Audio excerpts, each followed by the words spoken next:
Y ya estamos de vuelta, queridos amigos. Es viernes, el último viernes del mes de abril, y ahora ha llegado el momento de que bajemos un poco las luces y nos dejemos envolver por esta atmósfera tétrica, siniestra, soez, oscura, ideal para hablar de misterios, ideal para hablar de crónica negra. Y precisamente de esto es de lo que vamos a hablar a continuación con nuestro buen amigo Fermín Mayorga. Fermín Mayorga, bienvenido, ¿cómo estás? Buenas noches, bien, estupendamente, muy bien, como siempre. Y con muchas ganas, lógicamente, de compartir todas estas historias donde la sangre y el miedo psicológico, no solamente en la familia del asesino, sino a veces también dentro de la sociedad, pues se crea consecuencias de diferentes crímenes que son, desde luego, horripilantes, ¿no? Cuando uno se acerca a leer las noticias de, sobre todo de finales del siglo XIX, ¿no? Y principios del XX, donde digamos que la bestialidad en los crímenes era mucho más potente, ¿no? Ya quizás en época más actual hay más pericias en los crímenes, se intenta dejar menos huella, no sé, no hay tanta efusividad criminal a la hora de ejecutar el crimen, ¿no? Quizás en el siglo XIX a finales las herramientas eran las que eran, el martillo, el hacha, lo típico, ¿no? Pero hoy en día hay cosas mucho más sofisticadas que a lo mejor no crea tanta polémica, ¿no? Sin embargo, por ejemplo, hay un crimen en San Martín de Provençal, que allá por el año 1892, un 11 de febrero de esa fecha en concreto, en el barrio de San Martín de Provencal, o Provençal en Barcelona, no sé cómo se pronuncia realmente, se descubrió el cuerpo de una mujer joven llamada, según la documentación, Isabel Carreras. Había sido estrangulada y parece ser que su cuerpo, bueno, pues fue encontrado abandonado en un camino, ¿no? Cercano a la ciudad. Y bueno, la investigación policial, de alguna manera o de otra, bueno, pues reveló que Isabel había sido vista por última vez con un hombre desconocido la noche anterior a su muerte. Y bueno, pues se sospechaba de un individuo llamado Manuel Gascón, un conocido delincuente con antecedentes penales por robos y violencia en su momento. Y bueno, pues después de una intensa búsqueda, ¿no? La policía pues logró capturar a Gascón, quien confesó haber estrangulado a Isabel durante un intento de robo. Lógicamente fue juzgado, fue condenado a muerte por su crimen. Y bueno, el caso de este crimen de San Martín de Provençal pues conmocionó a la comunidad de Barcelona y todos sus alrededores, sobre todo por la rapidez, ¿no? Con la que, según las crónicas, se resolvió el caso y se llevó a cabo, bueno, pues el juicio, ¿no? Que fue inusual para la época. También de alguna manera eso refleja pues esa determinación, ¿no? De las autoridades para buscar justicia, ¿no? En un momento en que los crímenes violentos pues eran relativamente comunes en la ciudad. Y aunque no es tan conocido quizás como otros muchos casos, pero este crimen, el de San Martín de Provençal, dejó esa marca, ¿no? Esa marca en la historia criminal de Cataluña. Y bueno, pues al día de hoy, incluso en alguna zona, pues sigue siendo recordado como un ejemplo de la lucha contra esa violencia, ¿no? En esa sociedad urbana de finales del 19. Pero quizás uno de los crímenes que merece mención es el crimen de Cantunis. Ocurrió también allá por 1899 en Barcelona, precisamente un 13 de agosto de esa fecha. Se descubrieron los cuerpos de dos hermanos llamados, creo que era Antonio, sí, Antonio y Ramón, en una casa abandonada en Cantunis, un barrio de Barcelona. Parece ser que los hermanos habían sido brutalmente asesinados con hachas y cuchillos. Y bueno, la investigación reveló que los hermanos vivían en condiciones de pobreza, que se dedicaban al trabajo como colchoneros. Y bueno, pues se comenzó a sospechar que el crimen podría estar relacionado con un intento de robo, sobre todo porque se encontraron signos de lucha, ¿no? En la escena del crimen, y sobre todo también objetos que faltaban, ¿no? de valor. Y a pesar de los esfuerzos de la policía, bueno, pues el caso del crimen de Cantuni nunca se resolvió. Hubo muchísimas especulaciones, sobre todo sobre la posibilidad, ¿no?, o implicación de bandas criminales de la época, locales, pero nunca se encontraron pruebas concluyentes del tema, ¿no? Y claro, este caso también, como el anterior, pues dejó de alguna manera a esa comunidad del barrio de Cantoni pues conmocionada, preocupada por su seguridad.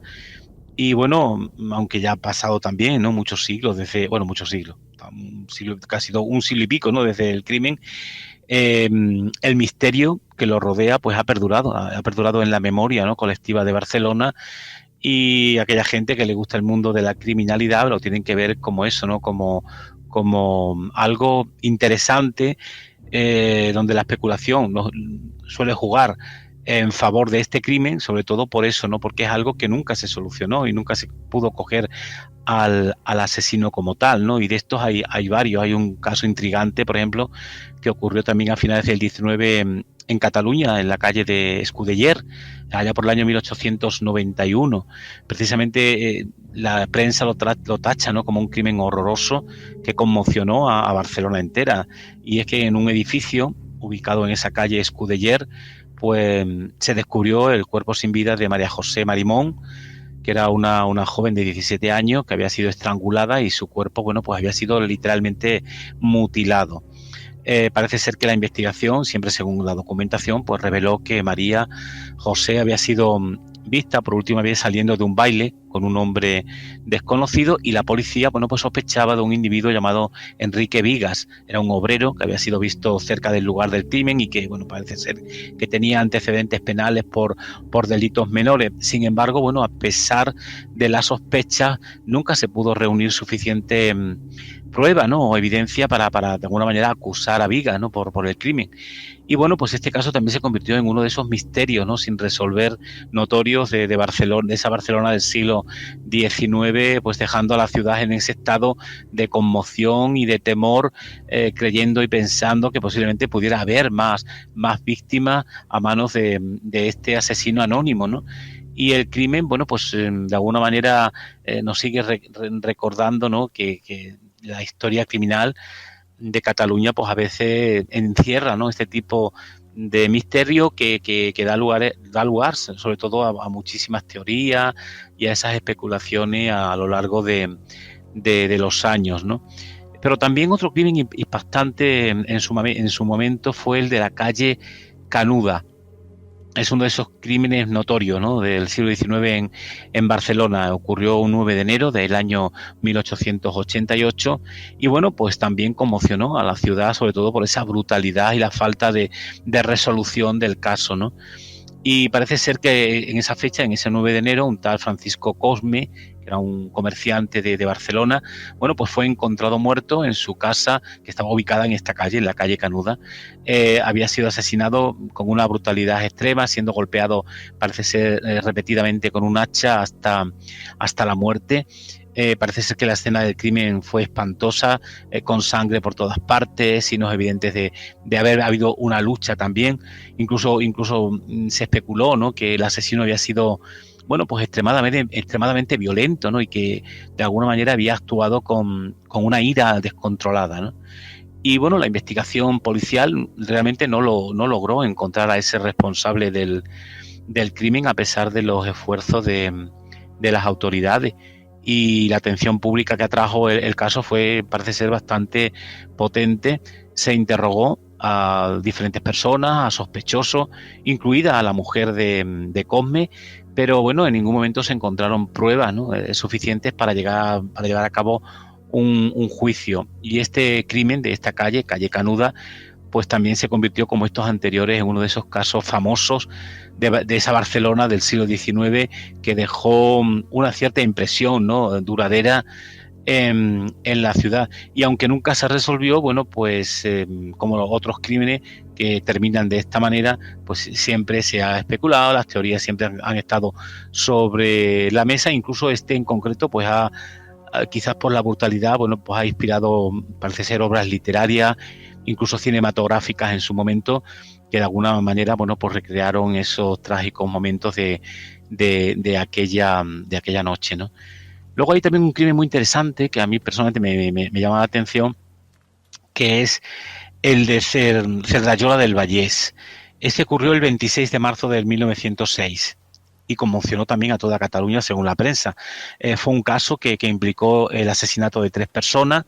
Una era María Rivera, su hijo, de apenas 10 años, y una mujer llamada María Roy. Y María Rivera parece ser que era una mujer viuda que vivía con sus hijos en una casa situada en el carrer del Rabar de Cerdayola del Vallés. Y el autor del crimen parece ser que fue José Almeda, que era un hombre que trabajaba como carretero y que había mantenido una relación sentimental con esta mujer, con María Rivera. Pero, sin embargo, tras el rechazo de ella, parece ser que Almeda pues perpetró ese horrendo crimen como venganza, ¿no? Y el crimen fue especialmente brutal porque Almeda, este asesino, estranguló a María Rivera y al niño de 10 años con una cuerda. Y luego parece ser que apuñaló a María Roy, quien había de alguna manera intentado ayudar a la víctima, ¿no? O a las víctimas en este caso. Y bueno, según la prensa, después de cometer los asesinatos, el asesino Almeida intentó incendiar la casa para borrar las pruebas, pero bueno, fue detenido antes de poder escapar. Fue arrestado, lógicamente, y sometido a juicio, fue condenado a muerte y fue ejecutado en Barcelona el 20 de julio de 1906. Lógicamente, todos estos crímenes que sí se pilla al asesino en esta fecha morían a garrote, ¿no? Y el caso fue ampliamente cubierto por los medios de comunicación de la época y parece ser que generó pues una gran conmoción también en esa sociedad catalana del momento, dejando, como en los anteriores crímenes, ¿no?, esa impresión en la memoria colectiva del pueblo. Y no sé si has oído hablar de un crimen también muy interesante, que es el crimen del baúl de Terrassa, o de Tarrasa. Pues mira, esto ocurrió en 1912, un 10 de octubre, en una pensión ubicada precisamente ahí, ¿no?, en Terrassa, y se descubrieron los cuerpos de 2 mujeres, de María Jesús Solé y de Modesta Pi, dentro de un baúl. Ambas habían sido asesinadas de manera violenta, según la prensa, y el baúl había sido enviado por tren desde Tarrasa a Barcelona. Bueno, la investigación se pone en marcha y la policía inició la misma, que llevó a arrestar a un tal Pere Griñó, un hombre que había estado, parece ser, involucrado sentimentalmente con una de las mujeres. Y bueno, se descubrió que Griñón había planeado el crimen como parte, ¿no?, de un plan para robar a las mujeres. Este asesino, Griñó, fue llevado a juicio, se encontró culpable de los asesinatos y durante el juicio pues se revelaron, parece ser, detalles escalofriantes sobre la planificación y la ejecución del crimen, y bueno, él mismo fue condenado a muerte también, ¿no? Pero hubo una conmoción también, como los anteriores, una conmoción pública. El crimen rápidamente se extendió por toda la cercanía, y el crimen del baúl de Terrassa pues provocó esa realidad en Cataluña y en toda España, porque en 1912 la prensa ya se movía un poquito más, ¿no?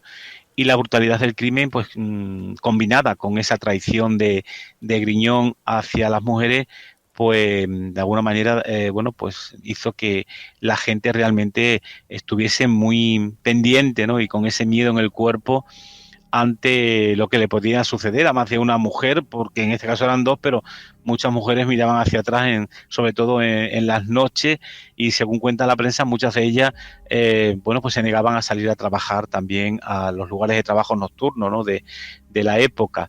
Y bueno, pues tuvo una repercusión potente, ¿no? De hecho, el caso de este baúl de Tarrasa, que es como se le conoce, pues se convirtió en ese punto de referencia en esa historia criminal de Cataluña, y se ha mantenido de alguna manera vivo, ¿no?, en la memoria colectiva de la población a lo largo de los años. Y bueno, en resumen, es un crimen que impactó, ¿no?, por la violencia, parece ser extrema, como hemos dicho, y esa traición por parte de él hacia esas mujeres por el mero hecho de que no las quería, o ellas le dijeron que no querían al personaje como tal, ¿no? Luego también hay otro crimen que me llama la atención porque es curioso, ¿no? Aparece en la prensa como el asesino del tranvía. Y es un caso de crimen sin resolver también, que ocurrió precisamente ahí, en Barcelona, allá por 1892 y 1894, que son los 2 años en que este asesino en serie, porque era un asesino en serie, el asesino del tranvía, pues perpetró crímenes en la ciudad. Y este caso es único, ¿no?, sobre todo debido a la forma en que se cometieron los crímenes y al hecho de que el asesino pues nunca fue capturado ni identificado tampoco. Es decir, era gente quizás inteligente en su momento, que sabía cómo desarrollar el crimen y pasar perfectamente desapercibido sin dejar ningún tipo de huella, ¿no? Y durante un periodo de 2 años, bueno, pues varias personas fueron asesinadas en circunstancias, parece ser similares, según cuenta la prensa, mientras viajaban en tranvías por Barcelona. Bueno, el asesino parecía elegir, según te dice la prensa, a sus víctimas al azar y luego escapaba rápidamente del tranvía después de cometer el crimen. El modus operandi, bueno, según nos comenta, el asesino del tranvía estrangulaba a sus víctimas con un pañuelo y luego robaba sus pertenencias. Luego abandonaba el tranvía, como ya hemos dicho, y desaparecía en la multitud, lo que lógicamente dificultaba su captura. La policía de Barcelona, bueno, inició una intensa investigación para intentar capturar al asesino, pero bueno, enfrentó numerosos desafíos, sobre todo debido a la falta de esas pistas sólidas, ¿no? Y sobre todo al hecho de que esos crímenes pues se cometían en lugares públicos y muy concurridos. Claro, eso creó un cierto pánico en la ciudad y los crímenes del asesino del tranvía pues causan ese malestar, esa inseguridad entre los habitantes de Barcelona, y la gente temía viajar en tranvía. Y las autoridades de alguna manera intentaron luchar, ¿no?, por mantener la calma y por restaurar de alguna manera también la seguridad pública, inclusive, bueno, pues poniendo cosas que hasta el momento no se había hecho, ¿no? Meter policías dentro de los propios tranvías para que la gente viese que se podía montar en los mismos, ¿no? Bueno, y a pesar de los esfuerzos de la policía, el asesino del tranvía pues nunca fue atrapado, y el caso pues se convirtió también en uno de los crímenes sin resolver más famosos de la historia de Barcelona, y según la prensa pues generó numerosas teorías sobre la identidad del asesino, ¿no? Y aunque este caso pues ha quedado sin resolver a lo largo del tiempo, pues el mismo sigue generando todo ese tipo de especulaciones de quién habrá sido realmente el perpetrador y los motivos, ¿no?, que de alguna manera lo llevaban a tener que desarrollar este tipo de historia, ¿no? Y bueno, se propusieron varias teorías, ¿no?, sobre los motivos del asesino, que van desde el robo hasta la psicopatía. Algunos, por ejemplo, sugieren que el asesino podría haber actuado por impulso, mientras que otros decían que sus crímenes fueron cuidadosamente planeados. Te hablan de la falta de evidencia, ¿no?, sólida, que dificultó la creación de un perfil claro del asesino. Se llegó a especular que podría haber sido alguien familiarizado con los tranvías y los movimientos de la ciudad, lo que de alguna manera pues le permitiera escapar fácilmente, ¿no?, después de cometer los crímenes.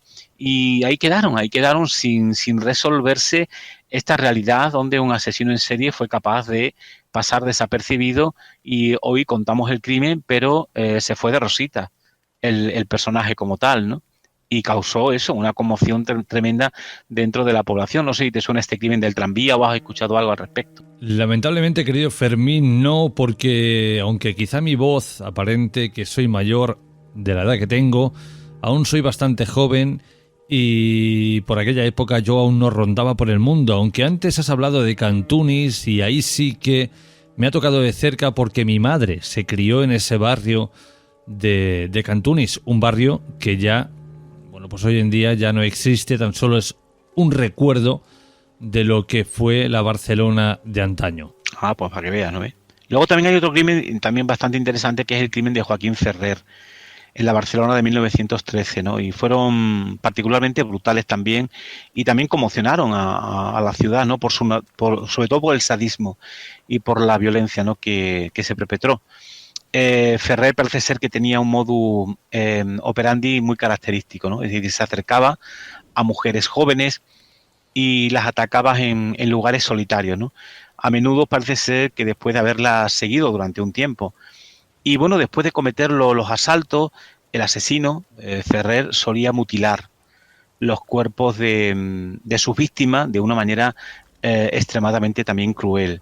Ferrer atacó precisamente a mujeres de diferentes edades y trasfondos, según te dice literalmente la prensa. Sus víctimas parece ser que compartían el hecho de ser mujeres jóvenes y estar solas en el momento del ataque. Muchas de ellas fueron asesinadas de manera brutal después de haber sido violadas. Se inicia esa caza, ¿no?, del asesino, porque también se crea una conmoción importante en Barcelona, y la policía de la ciudad pues emprendió una búsqueda, digamos, desesperada para capturar a Ferrer y poner fin, ¿no?, a su reinado de terror en la ciudad. Bueno, pues se desplegaron digamos, recursos, ¿no?, considerables para identificar y detener al criminal y, bueno, la presión sobre la policía era tan intensa, sobre todo debido al miedo generalizado en la ciudad, que intentaban por todos los medios cazarlo cuanto antes. Es cazado y después de ser capturado, precisamente, bueno, pues Ferrer fue llevado a juicio, enfrentó cargos múltiples de asesinato, porque era un asesino en serie y sobre todo también por agresiones, asesinó a nada más y nada menos que a 5 mujeres, y las pruebas en su contra fueron abrumadoras, ¿no?, incluidos testimonios de testigos presenciales, de pruebas forenses. Fue declarado culpable y lógicamente fue sentenciado a muerte por sus crímenes, ¿no? Pero el crimen, como en los anteriores, hoy estamos hablando de crímenes que realmente impactaron, ¿no?, en la sociedad, y el crimen de Joaquín Ferrer pues dejó también esa profunda huella, ¿no?, en la sociedad barcelonesa de la época. Generaron, digamos, ese sentido de miedo, ¿no?, como dije antes, de inseguridad, y bueno, pues provocaron esos debates, ¿no?, sobre la seguridad pública, el papel de la policía en la protección de la ciudadanía. En resumen, que los crímenes de este asesino pues representan también, como en los anteriores, uno de esos capítulos oscuros, perturbadores de esa historia criminal catalana, ¿no? Y ese reinado de terror, pues de alguna manera, pues dejó, ¿no?, un legado y también una desesperación, ¿no?, en la gente, que perduró mucho después de que fuera capturado y ejecutado por esos actos horrendos, ¿no?, nunca mejor dicho. Así que, como puedes comprobar, esta realidad de los crímenes catalanes que al día de hoy hemos compartido con nuestros oyentes, pues tienen, sin duda alguna, la brutalidad, tienen también la pericia o diligencia de muchos de los asesinos que se van de rosita, porque la policía, quizás por el momento también, ¿no?, era más difícil el poder el ADN, detectarlo, cosas que hoy sí se puede detectar en el cuerpo de una víctima, detalles que, yo qué sé, hoy se detectan a través de determinados elementos o maquinaria, ¿no?, que existe muy evolucionada para estos temas, pero que en la época en que estamos tratando, la realidad era la que era, y lo más potente que tenían era una lupa para intentar visualizar en el cuerpo de la víctima a ver si había algo, ¿no? Pero por mucho pelo que te encontraras del asesino, era muy difícil detectar al asesino, porque el ADN todavía no estaba inventado, ¿no?, la manera de detectarlo. Por lo tanto, creo que el irse de rosita era muy fácil en el momento y muy difícil para la policía el poder bueno, sacar a la luz el nombre del asesino que realmente hubiese perpetrado esta realidad. Por lo tanto, el cazar a un asesino a finales del 19 y principios del 20 para la policía era todo un logro, pero también la policía, como hemos podido ver a través de los diferentes escritos periodísticos, sufría de alguna manera la humillación a través de los propios ciudadanos, que los veían como gente no apta para estos temas, porque realmente no eran capaces de conseguir detener a esos asesinos, ¿no? Por lo tanto, ese caldo de cultivo se desarrollaba en los pensamientos de los catalanes donde estos crímenes se desarrollaron, y bueno, la población de alguna manera tenía, ¿no?, que convivir con ese miedo durante un tiempo hasta que realmente se va olvidando, pero como estos hay muchos más, porque prácticamente en casi todos los pueblos de España hubo crímenes horrendos, pero si te fijas bien, como dijimos al principio, el hacha, el cuchillo, eran las herramientas del momento y eran lo que hacía también que muchos de estos crímenes realmente se viesen como son, ¿no?, crímenes atroces, monstruosos, horripilantes, por la realidad que genera este tipo de armas. Y Fermín, ¿por qué crees que hay tanta diferencia entre los crímenes actuales y los de antes? ¿Quizá por la cultura? Hombre, yo creo que más que nada es porque el hacha era una de las herramientas que estaba prácticamente en todas las casas, ¿no? Y esto hacía que precisamente se utilizara con mucha frecuencia, porque la mayoría de la gente necesitaba leña, ¿no?, en un momento determinado para poder hacer la candela en el invierno. Y en Barcelona, como en cualquier lugar de España, la gente tenía que salir al campo a por esa leña y tenían que tener un hacha. Entonces, el hacha estaba en todas las casas. Yo recuerdo mismamente aquí en mi casa ver las hachas colgadas en determinados lugares, no de la casa, pero sí de otros habitáculos, que formaban parte pues de la necesidad, ¿no? En un momento determinado de que tu padre, que era el que tenía que traer la leña a casa para el invierno, pues tuviese que utilizarlo, ¿no? Y como eso, un serrucho, por ejemplo, también era muy normal verlo en las casas. Por lo tanto, eran herramientas que en momentos determinados, y sobre todo cuando esta cultura, ¿no? Del machismo, que estaba también muy insertada dentro de la dermis de la sociedad del momento, pues hacía que los hombres actuasen contra las mujeres. Date cuenta que la inmensa mayoría de los asesinatos que hemos contado son mujeres, porque la mujer estaba, digamos, no tenía el potencial de seguridad que hoy pueda tener, ¿no? Sino todo lo contrario. Era de segunda categoría. Si el hombre le pegaba, algo habrá hecho. Siempre se le veía como eso, ¿no? Como la mala de la película. Y por lo tanto, bueno, pues, ¿qué hace una mujer a las 11 de la noche por la calle? Posiblemente una prostituta, y a lo mejor no lo era, a lo mejor la mujer se asfixiaba en casa y necesitaba salir a tomar aire puro. Bueno, pues detalles como este hacen que precisamente herramientas como el hacha pues realmente sean eso, ¿no? Letales a la hora de perpetrar los crímenes en estos momentos, ¿no? El hacha justiciera que realmente era capaz de terminar con la vida de infinidad de gente, y terminó con miles de personas en crímenes que se cometieron en toda la península ibérica, tanto en España como en Portugal y en otros muchos países, ¿no? Es decir, los asesinos sabían que ese arma era muy útil, muy hábil, no te creaba ningún tipo de problema porque tú pegabas el hachazo y como estabas agarrado a ella por un palo, la huella podía estar ahí precisamente en el palo, pero tú te lo llevabas, ¿no? O no le vas a tirar por allí alrededor, te la llevabas. Por lo tanto, sí, descubrían que había sido a través de un hacha, pero ese hacha desaparecía y ese hacha no se podía examinar, ¿no? Por lo tanto, era un arma fácil, porque en todas las casas las había, pero también era fácil de deshacerse de ella